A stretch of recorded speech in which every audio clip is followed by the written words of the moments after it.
outrage is brought to you from Super FM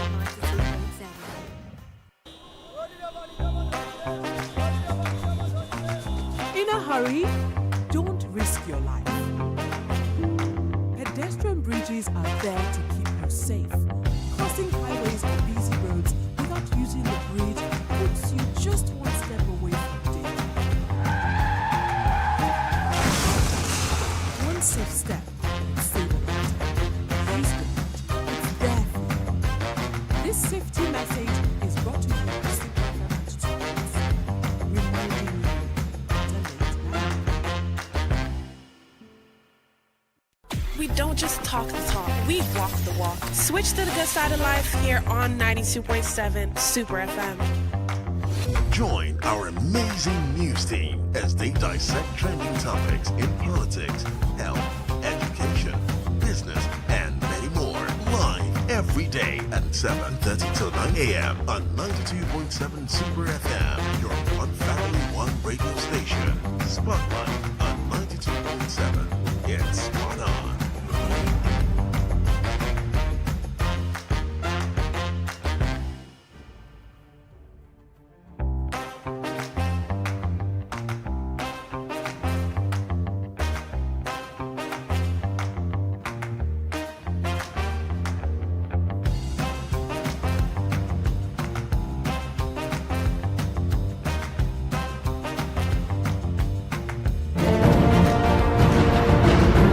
Minutes past the hour of 8 right here on Super FM 92.7 Lagos. Good morning and welcome to Spotlight on Super FM 92.7.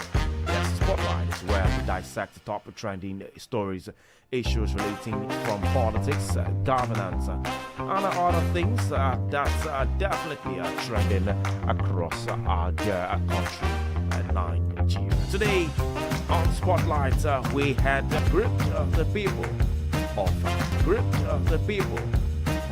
Yelwata. Well, my name is Mike. Welcome to it.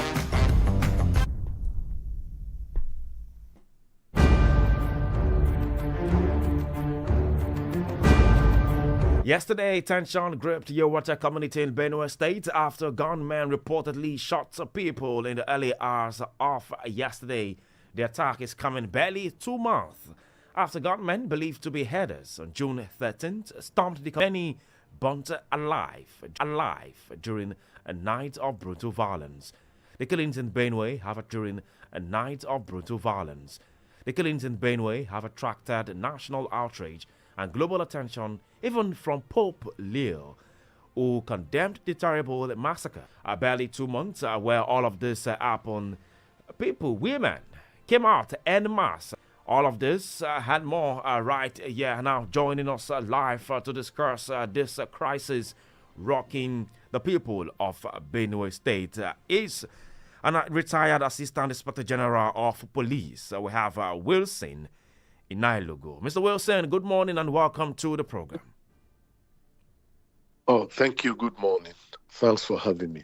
And also joining us live from Yelwata community is one person who definitely is an historian. Also, we have and also a member of the Yelwata community, King Onaga Paul. King, welcome to the program.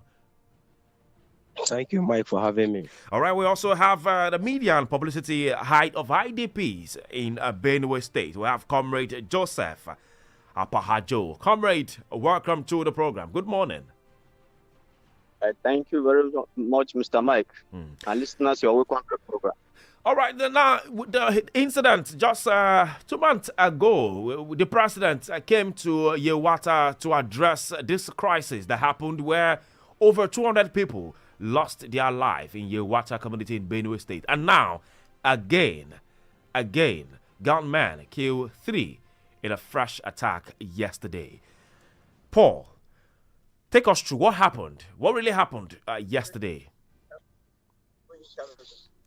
All right. So, as of yesterday, prior to the night of yesterday, we, the commuters of Yelwata, we saw suspicious movement from the armies And this has always been the scenario. This has always been anytime an attack wants to occur the next day, we always suspect suspicious movement. And yesterday also, we suspected suspicious movement of soldiers, the ones that are stationed in Yelwata to protect the lives and properties of Yelwata community.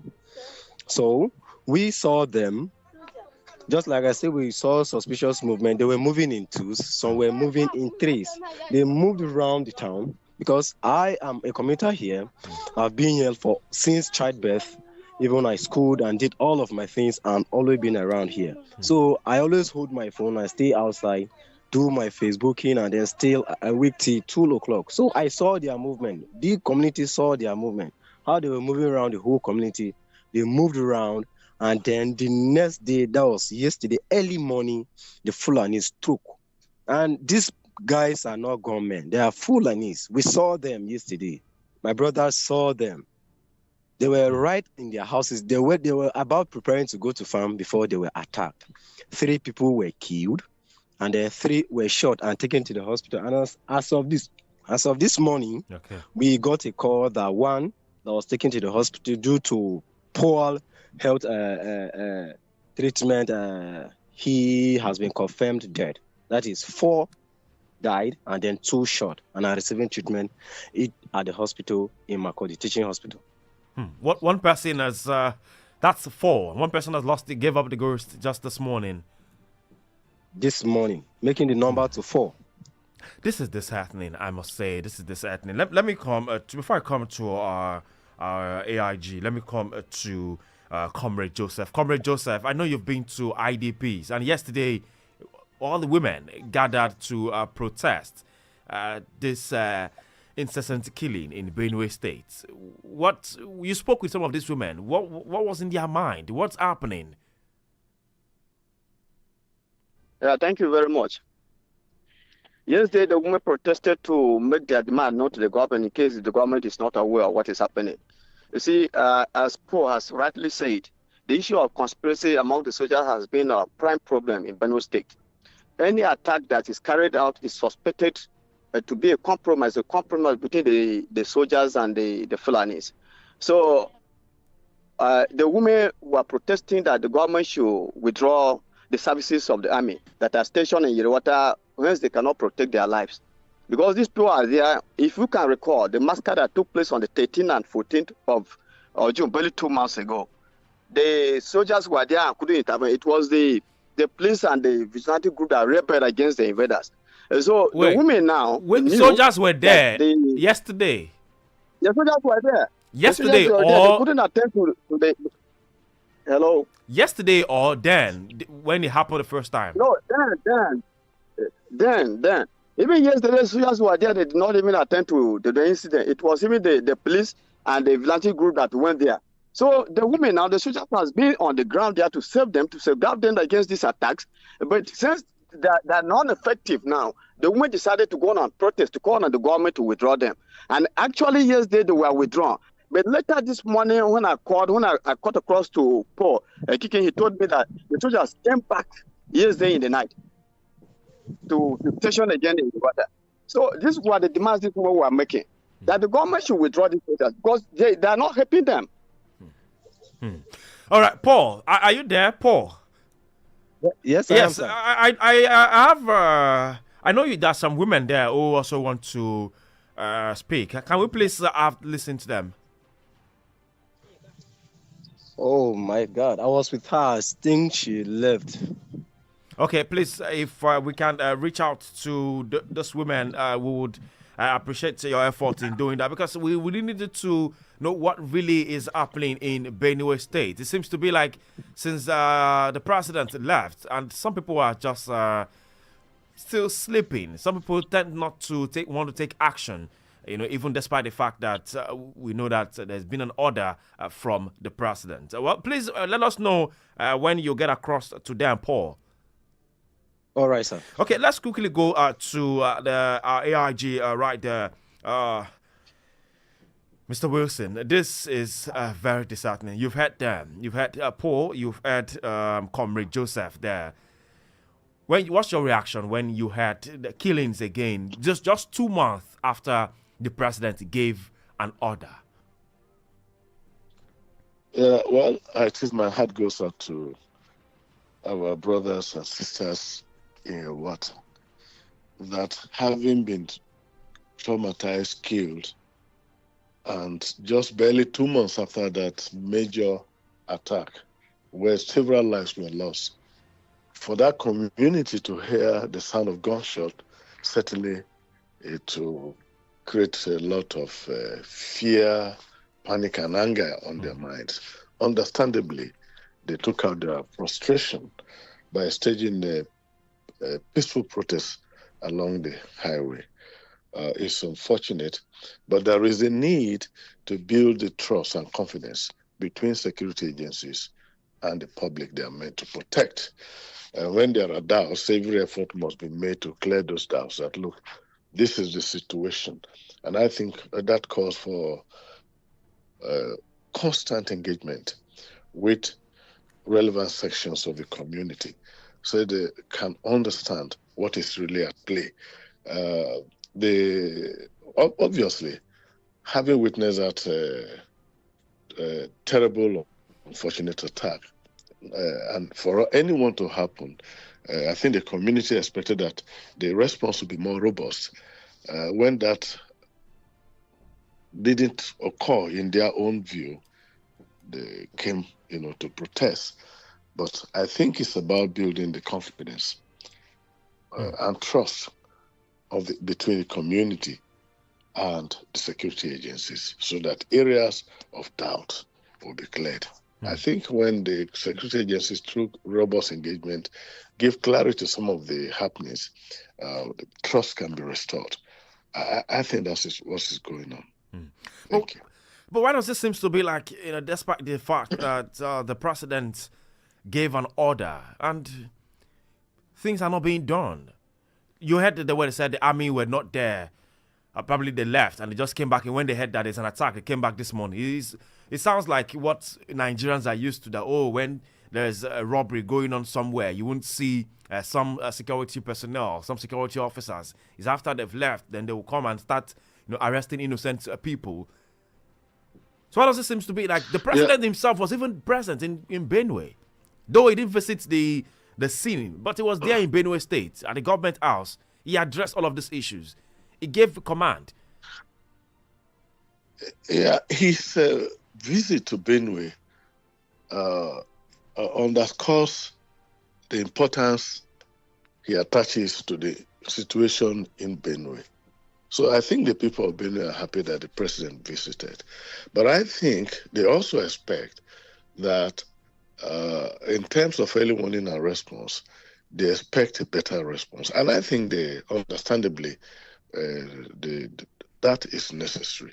And I think if you find yourself in the situation the people of Yelwata and other parts of Benue find themselves, what they expect, they give cooperation to the security agencies, and they expect the security agencies to respond, to reciprocate the cooperation they give. They are not armed. The security agencies are armed. And so they expect that there will be a response. But I think the security agencies work in close collaboration. You are not going to isolate one to the other because they present themselves as a whole, not split into the military, into the police or vigilante. All of them have a common purpose. And so the community must see them come together to give that response. And when you are in a location of violence, there is a way you organize yourselves that once something like this happens, because all that the community is requesting for, if you can't prevent, then repel. And I think in their opinion, that has not happened for any life to be lost again in that community. So, and I think what all I want to say is the community and the security agencies, the police, including the military, and others, the DSS and others there, must come together and present complete whole. But let no attempt be made to begin to isolate, police is different, militaries. Of course, they have a common purpose. They want. So could it be that there's a disunity And that's why there's a reprisal of an attack right there in Yelwata. Is that what you're saying? That probably the army, the police, and they're not working together hand in hand? No. What I'm saying is that there is a need for them to come together. I am not on ground, but those on ground say, look, when the incident happened, a night before the incident, the military were conducting patrols around the community. But when the attack came, they didn't see them. It was the police and the vigilante that came. Yeah. That is what the community is reporting. I'm not on ground. But I know that the police mobile force and the military, their standard operating procedures, they work together. It depends on who go to the front and when that is overwhelmed. And, but in this case, the military is fully deployed and in charge. So it is expected that immediately they got information, assuming they had any information of impending attack, they should be on ground. But we expect maximum vigilance and alertness on the part of anybody, including the community deployed in that area, that you are not even going to wait, that anything moving, you should be able to question what's going on there. And I think it's that level of alertness. And this comes by working together, working with the police, working with the DSS, the vigilante, and the community, telling you that, look, we observe some strange movements, because these things must precede any attack. And once that information gets to any of the security forces, be it the police, be it the DSS, be it the military, that is supposed to be shared among the security agencies on the need-to-know basis, so that they can plan their response. Either prevent, not even allowing them, to get access to the community, talk less of firing and even killing 4 people and injuring others, as this case. So all I'm saying is that the standard operating procedures requires collaboration and coordination in the operation. All right, thank you very much. Let's go back to Paul. Paul, any updates? Have you been able to reach out to the women? Yes, I have. I have one of me with her. Yes. Okay, all right. Let's hear from her. What's her name? Please, my name is Justina Batrum. All right, Justina. Justina, what went down? What are the women clamoring for? Why are they protesting? Yesterday we are crying because we have a issue of planning, because sometimes they normally kill us, but we would not have anybody that we ask or we secure our life, of which we have many security in our community, soldier and some security like that. But especially those soldiers, they are not doing anything, they are not performing anything, doing their right, they are not doing anything at all. Those soldiers are not doing anything. Have you spoken with them? Have you had the conversation with them? Yes, when we ask them, they will tell us that yes, of which they are doing their wish. They ask them to secure most of the main road and something like that. We will not even understand the major thing that they will tell us. Know that those soldiers, you cannot be able to ask them the main thing that you have to ask them, because they won't tell you what you're supposed to hear. So we are afraid of them. We can't be afraid of the soldiers. Paul, quickly, let me. Sir. Have you had conversations, or probably the community leaders, the kings, the chiefs? Have they had meeting with the soldiers? Or probably the security personnel in general? On several occasions, we've spoken to these people. Anytime we get any security alert of something, of either a planned attack on our community, we always go to them. We tell them, this is what we are hearing. And just like the woman rightly said, that once you go, you tell this, they tell us plainly that they were brought to Yelwata to secure the town and not the outskirts in Yelwata. What does that mean? They were brought to Yelwata. They were brought to Yelwata to provide shelter, to protect us here. Okay. That is the ones in the main community and not the outskirts. And we have farms. Our farms are just located a mile away from where they are situated. As I speak to you now, I'm just a mile away from the place they are situated. You see, so this very place I'm standing now, they also came and killed people here about a week ago. A week ago. See, so they say a week ago they were not here. They were not brought to this place to protect the outskirts, but here to protect people that are in the main community. And this has always been our problem. We have community. Which community are you in presently now? I'm presently in Yelwata community, the very place the incident took place. All right. Thank you very much, comrade. I know you have communicated sometimes with the government and all, trying to relate with the government on the situations with the IDPs and all of this. What measures have been taken? Have there been meetings with the government? Have they been meeting with the special advisors? What has been done so far to make sure that the government know that, well, the armies are there and they need to do their job? You heard it from Paul that, so they even the women said they're even afraid to go meet the soldiers, to even talk to the soldiers. People are supposed to secure their lives. They're even afraid to approach them. Yeah, several reports have been taken to authorities, especially the local government chairman. They are aware. We have forwarded some reports to them in respect of the inactive or ineffective of the military in terms of securing the lives of the poor and vulnerable citizens of Oguma local government and Makudi or Benue in particular. But you see, recently the federal government, after the president left, some federal army were deployed to Benue State, and in short, I want to appreciate them. Those ones are working because they have worked part of the Makudi local government. Now the villagers can now access their farms. But in respect of this one, those the Operation Watchdog that have been stationed time immemorial at the beginning of this crisis, I think they are the ones that have given us problem. We have forwarded their reports severally on many occasions, and the traditional rulers are all aware. But nothing has been done. The government will be assuring us that the soldiers will have to work. We should cooperate with them. And how will you cooperate with somebody who is not protecting you? And that's our problem. Otherwise, the government is aware.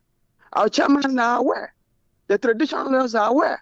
They have met with them town without numbers, trying to resolve this issue. But I don't know, because if you found a native moving with a cutlass now, they will harass you, beat you down, and that's why the war was even saying in Yelwata that we are always afraid of communicating with the soldiers, because if you bring any report to them, we will not be honoring you. But if you see a flying man will be parading here with an AK-47, they will not make an arrest.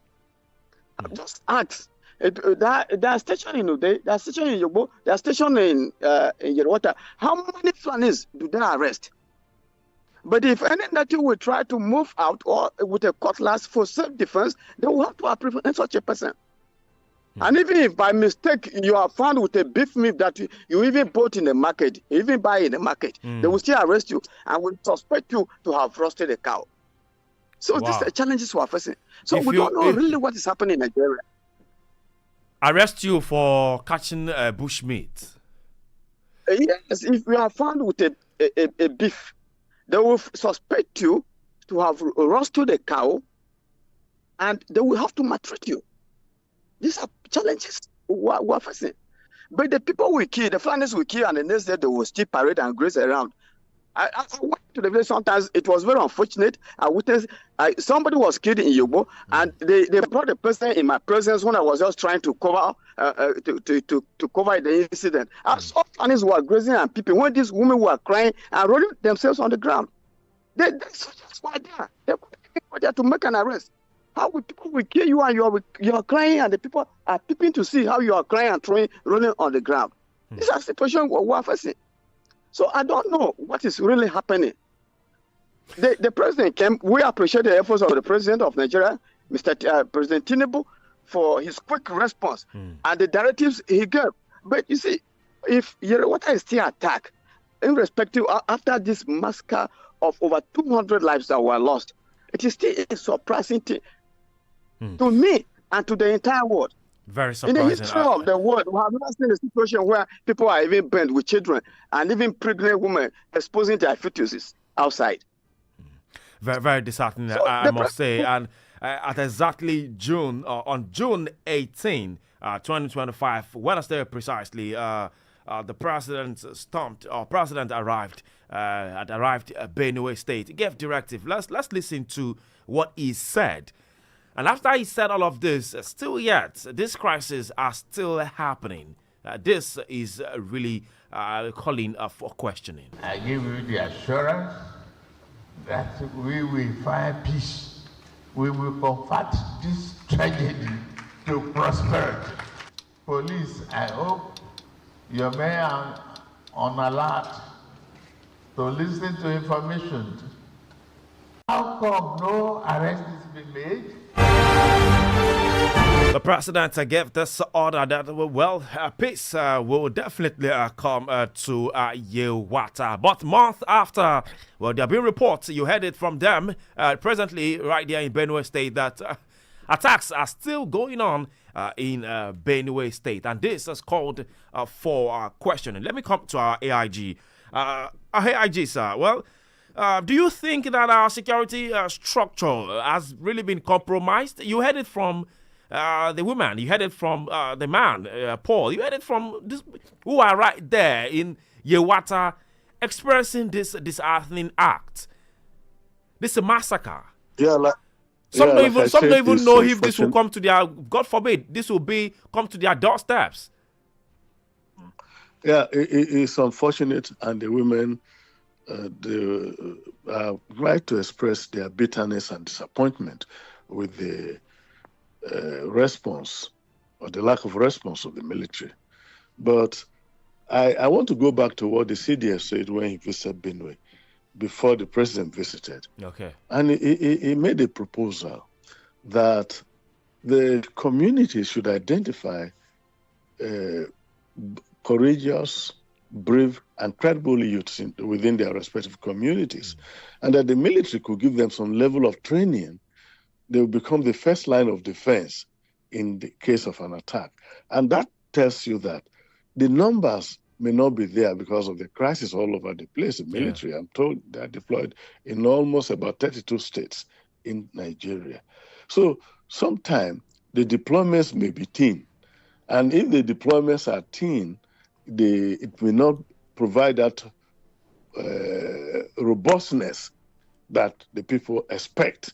So, and I think it's something that the civilian JTF kind of arrangement should be well thought out, so that the military and the police, especially the police mobile force, or the MOPOL, as they like to call them, can give this training. And under the police, the PMF, so where you have a unit of PMF of about 63 deployed, and then they are in their sections, they can have some members of the community who have received a level of training to work alongside them.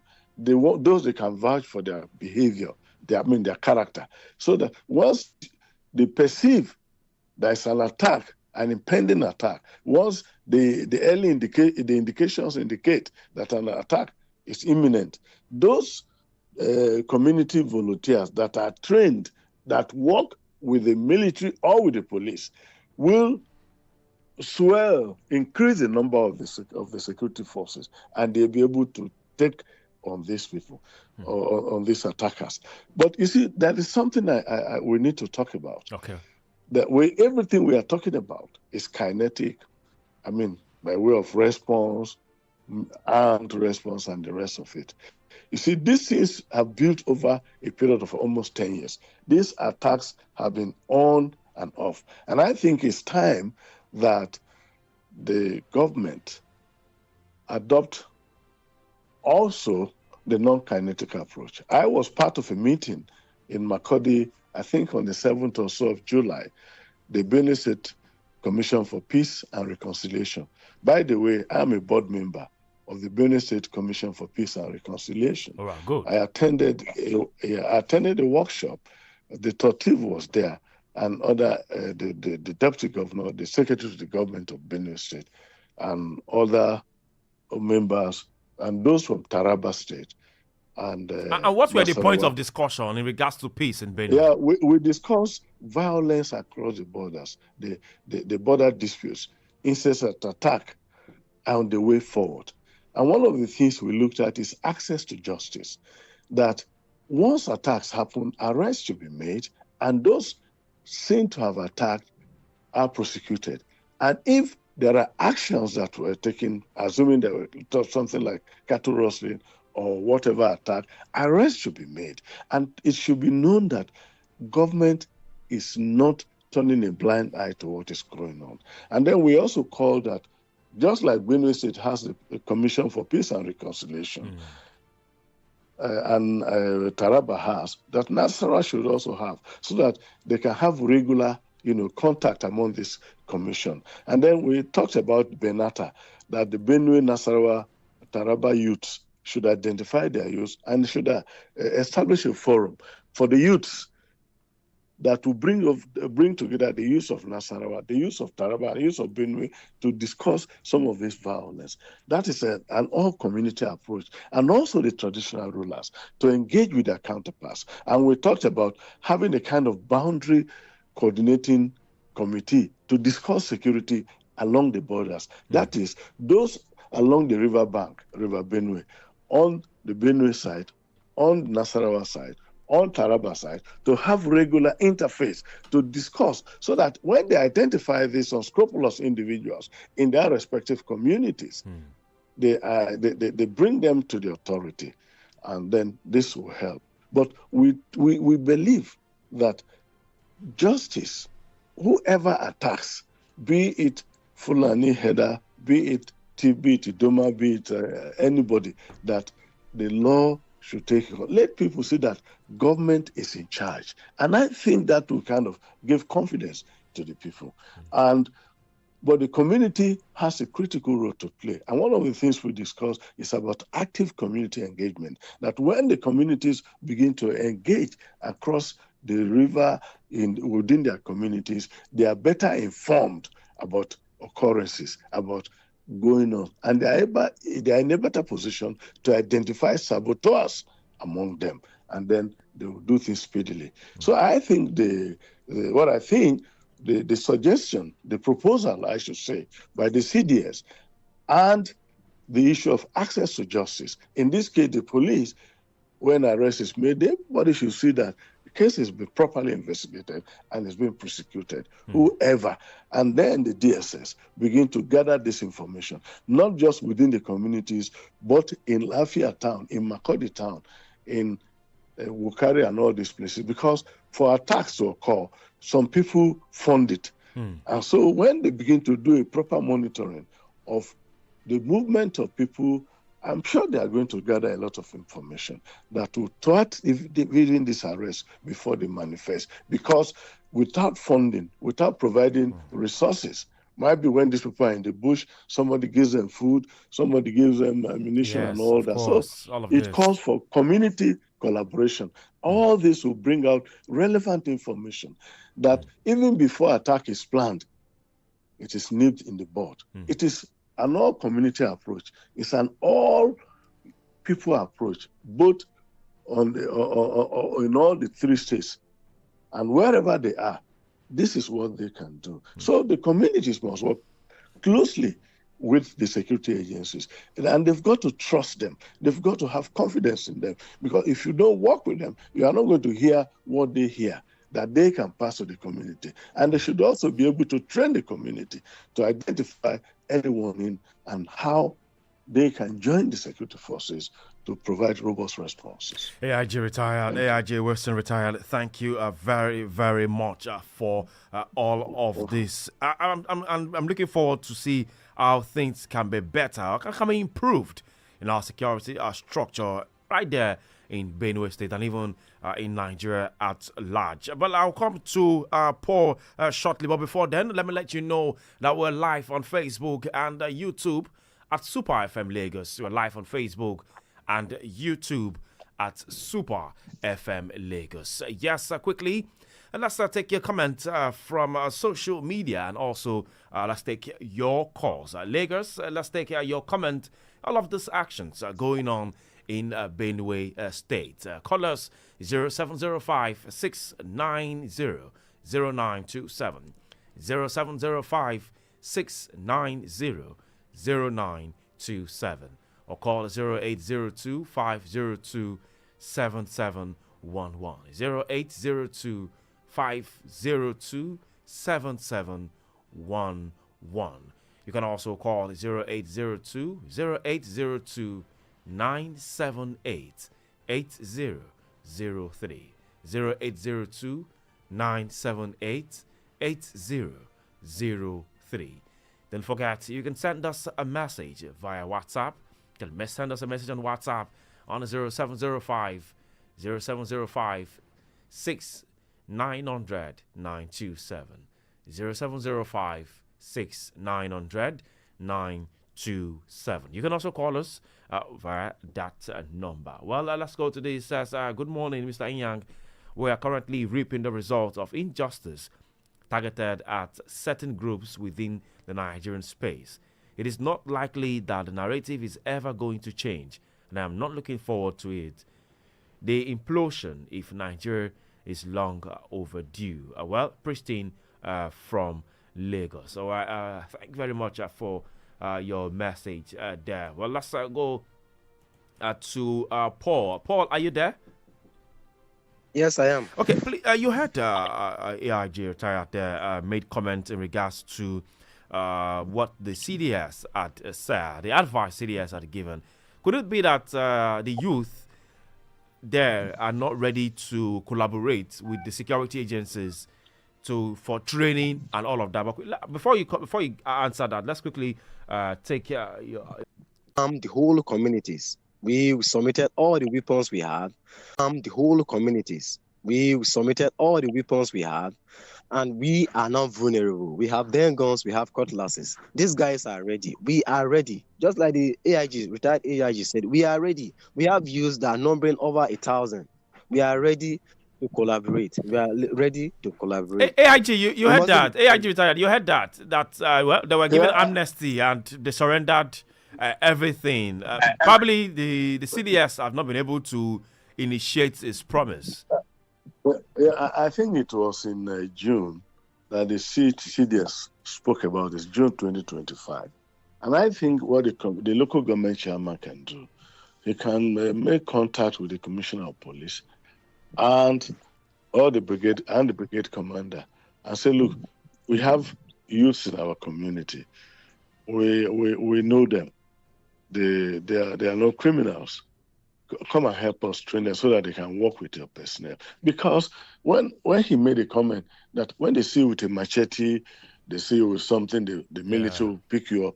Yes, but if you are trained by them, they identify you, they know that you will not go and do any bad thing. They are not going to just pick you up like that. So it calls for that bridge of collaboration between them and security agencies. And this training they will conduct, even the police have an established procedure that if you have like 10 civilians, you have 2 police among them. They even conduct patrol, even anti-crime patrols. That's the purpose. So it is about working with them. Because when you work with them, they're able to vouch for you. They're able to defend you. The military people say no. And if the military come to pick you, say, no, we are on patrol. See these 2 police with us. The military will not pick you up. And there's another comment I need to make. I don't want to forget it. Okay. He also made a comment that when they are seen with machete or when they are seen with beef, they will pick them up. And I think this calls for the local government areas. I think they are autonomous now and they have some money. I think there is a need to establish official abattoirs so that anything you go to buy meat, you go to abattoir and buy. So that you are not. But even if they buy, they will have to take it home now. They will take home, but you will take home. Oh, why do you take the meat? Oh, I'm from the abattoir. It's something you can say. But when because I listened to that comment, and I just thought I should react to it. It's just when you are clean, you should be manifestly seen to be clean. No doubt about it. Oh yes, we have an abattoir. I'm just coming from the abattoir. The local government in the markets can establish, small things like that, and it will even generate revenue for it, so that you eliminate this false accusation. I want to say they make against our people. I'm just saying that when people want to give you bad name, you don't give them ground. Just eliminate it so that they have nothing to say. Because for the military to see somebody with ordinary beef just like that and pick the person is then you say, no, I just bought the meat from the market. There's an abattoir there. This is the known butcher in our village. And then he has his history. What I'm trying to say is that we should eliminate everything that will make them to latch on to say they are doing this to us and we are doing that. Because our people, our young people are disciplined, our young people are brave, our young people are worried and disturbed about the needless loss of lives. For any life to be lost in Benue and in any part of Nigeria, for me, is very painful because it's needless, it's preventable. All right, thank you very much. Lines 0705 690 0927. 0705 690 0927. Or call 0802 502 7711. 0802 502 7711. Hello, good morning. Hello, good morning. All right, the place to call us back is 0802 502 7711. 0802 502 7711. Let me come to Joseph. Okay, hello, good morning. Hello, good morning. Yes, good morning. Welcome to Spotlight and Super FM. What's your name? Where are you calling from? Yeah, thank you. This is Emmanuel from Bariga. All right, Emmanuel from Bariga. Please make your comment. Yeah, my own comment is about this, what is going on in Benue State. It has been there for over 100 years. And then one thing with Fulani is that they don't forgive. They don't forgive at all. So my own advice for Benue people, for Tiv people particularly, is maybe if they try to, boycott beef consumption, this may bring, an end to this one. Because one thing I know about Fulani is that once you say forsake taking beef, I think their influx will drastically reduce. Because I've been with them for long, I live with them, I even speak their language. So once they say, they forbid taking of beef, I think, to a certain extent, it will reduce that conflict. Thank you. All right, thank you very much. Hello, good morning. Okay, please call back. Call back. Let's talk. This issues. Hello, good morning. Hello, good morning. Yes, how are you, sir? Good morning. The Spotlight and Super FM. What's your name? Can you hear me, sir? Yeah, I can hear you. Please go ahead. What's your name and where are you calling from? Yeah, I'm Elder Dunga. Elder what? Yes, I always speak on the other station. All right, Elder, from where? Where are you calling from? I'm calling from Aguda. I'm an Ijebu man, married to a female wife. All right. Now, let me tell you, concerning the issue of insecurity in Nigeria, this thing has trended in the past 24 months, even before Buhari. How are we going to put an end to it? All hands must be on deck. I believe this is a very complex situation. There's a lot of conspiracy theory concerning it. Nigerian soldiers perform very well when they go abroad. Now they cannot even rein in these people. I don't know what is happening. Government, I will blame government for it. There is no clear blueprint on how to rein in this insecurity. This thing will not stop. I told them in inspiration 2 weeks ago that this thing will first soon for long until government come out with a blueprint to rein these idiots in. Good morning, Super FM. Good morning. Thank you very much. The number is 0705 690 0927. 0705 690 0927 or 0802 502 7711. 0802 502 7711. Talk to Joseph. Joseph, can you hear me? Yeah. Yeah, I remember that Remi Tinubu, the First Lady, had announced a 1 billion naira donation to support the families affected by the attack in June. what is happening? What happened to the donation? Have there been anyone who you can confirm that has received, especially? Anybody seen with a prohibited weapon must be arrested.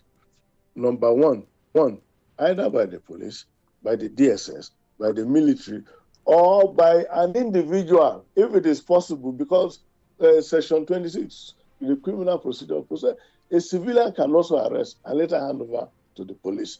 So anybody, I think the challenge is the thick bush that these people are. But I think if they are in a place where they are seen visibly, like they ride Okada in some communities in the far north, in the northwest, with weapons, if they are seen, and that is why you hear drone attack. When they are seen like that, you see the military launch drone attacks.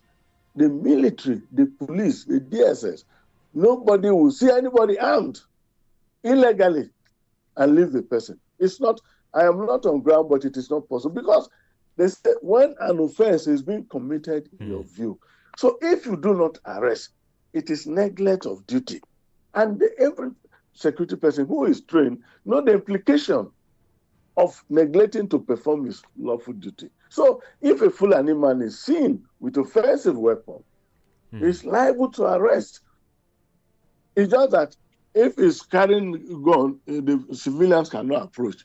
But those people will tell you, they can give you another phrase, don't move, drop your weapon. And if he doesn't drop, he knows the consequence. So I have been hearing this thing that, Fulani, they are seen with weapons. I think it's because of the location they are.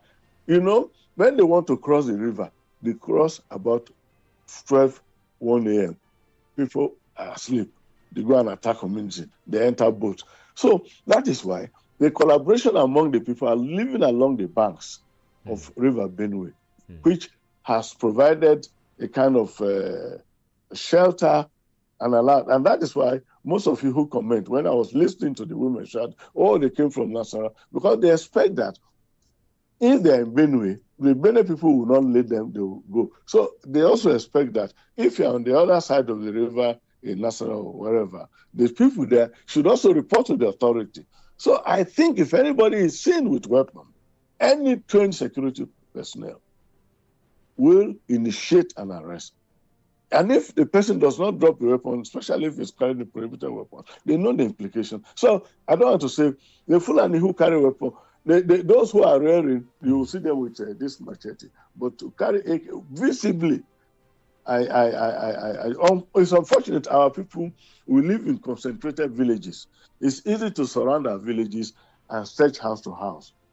But when you go to the Ruga, you'll not even find them. They look for places, dig the ground, bury them, and seal. So even if you go to the Ruga, you will not see, unless you are lucky to have information. Okay, all right. You can call us. Don't forget 0705 690 0927. Lagos, let's take your comment. Insecurity in Benue State. Hello, good morning. Morning, sir. Hello, good morning. A good spotlight on Super FM. What's your name? Where are you calling from? I am Mr. Francis from Lagos. All right, Francis from Lagos. 1 minute, please.